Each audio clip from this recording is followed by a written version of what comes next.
Spindel, who is an amazing matchmaker, and she's going to, I think, find someone for Nick and I. Oh. Yeah. Well, you have your hands full. I know, it's true. I really do. I bet. So, how did you start? Were you always like matchmaking since you were like 5? 9. 9? That was your first? Matchmaking my entire life, turned it into a business a little over 20 years ago. Do you remember the first time you set someone up? Was it like your childhood friend? You'd be like, I got a guy, he'd be great. I deal with the men. It's a lot easier. Why? Because women are needy, high maintenance, drama queens, and nag. What are you usual? Although aren't men kind of high maintenance too? Well, men and are especially in this price point. whiny. Men don't whine. I don't allow men that whine. Okay. Men are superficial and shallow. We all know that. But men are easy. Just deliver the most beautiful woman who has beauty, brains, body, and balance, and then you leave the rest up to chemistry and the universe. But if men who needs your services hasn't already been successful, aren't they damaged in some way? Don't they have some flaw which makes them undateable? No, and most people think that, and it's very annoying, I might say. Okay. No, they're busy and they're picky, and they really don't have the avenue to do what I do. So what's the difference between that and just like a mail order bride? I mean, honestly, like, why don't they just come on? No, A completely. hot Russian? No. Last Sunday night, I was at East Hampton Grill, Okay. and after dinner at Serafina, I was at East Hampton Grill, and I saw, like, over there, a absolutely stunning blonde that was perfect for one of my clients. Went over to her. They're going out tonight. He flew in from Chicago to take her out. I've already interviewed her. She's already filled out an application. I've already been texting him like a crazy person. Done. So what's in an application? Yeah, right? because also, what's in it for her? Because he's wealthy. A husband. A husband. A husband. And is that all women are looking for? No. He has to be an awesome, nice guy, well-educated, well-groomed, upscale professional, commitment-minded, most important. Nice man who, if he's tall, dark, and handsome, obviously it's a plus. But see, women want intelligence, sense of humor, and a great guy. Men want beauty, brains, body, and balance. What do you mean by balance? They have to have a balanced lifestyle. You have to be able to handle a relationship, be grounded with your own friends, so you're not a needy drama queen. Yeah. And they want somebody that can have a balanced life. I So mean, what are the biggest complaints that men say that come to you about the women that they date? Because there is like, especially in here, there's tons of women. There's a woman. Sharon McCurris. Do you know about her? She's this woman from Florida. I called her last year.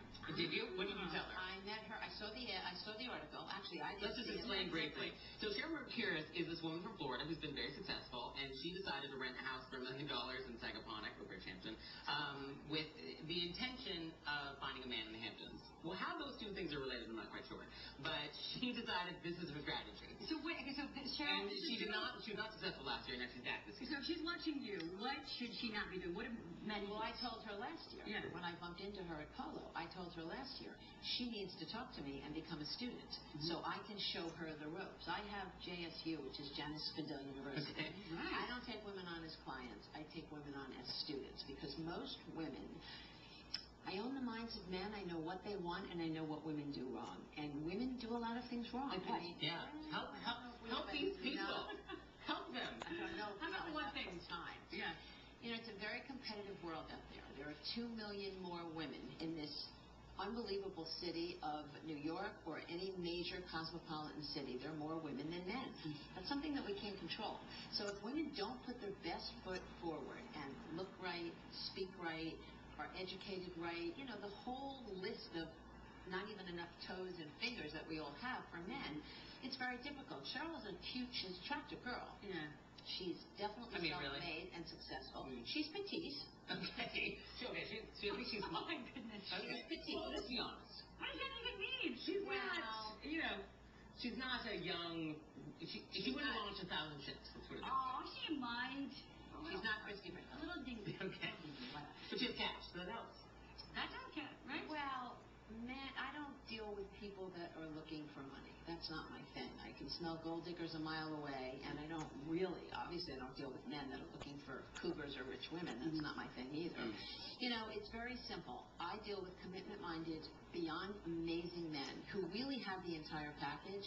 They're just missing the one piece of the puzzle, which happens to be the woman.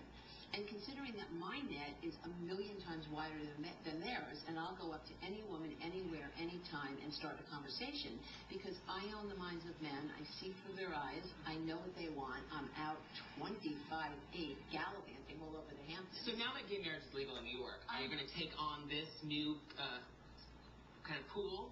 Well, I launched a gay division last summer out here, actually. Okay. Very How'd that go? quietly.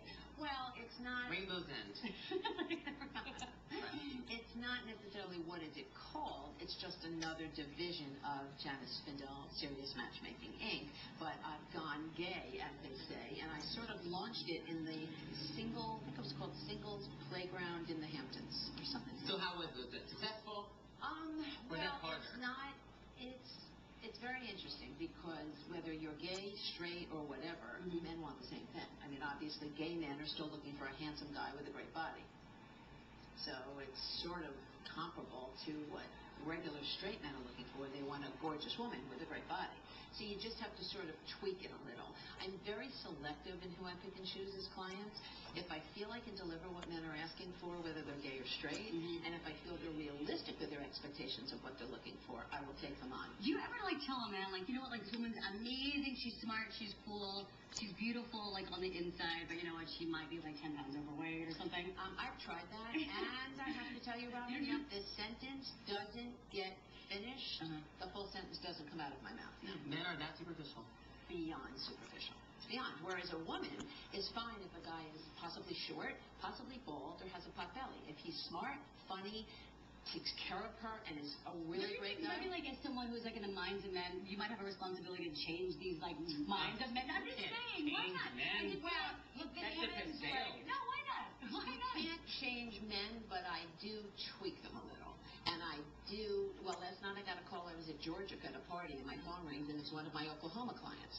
And he's asking me questions about what's going on with this relationship and so forth and so on. So I do play, obviously, shrink.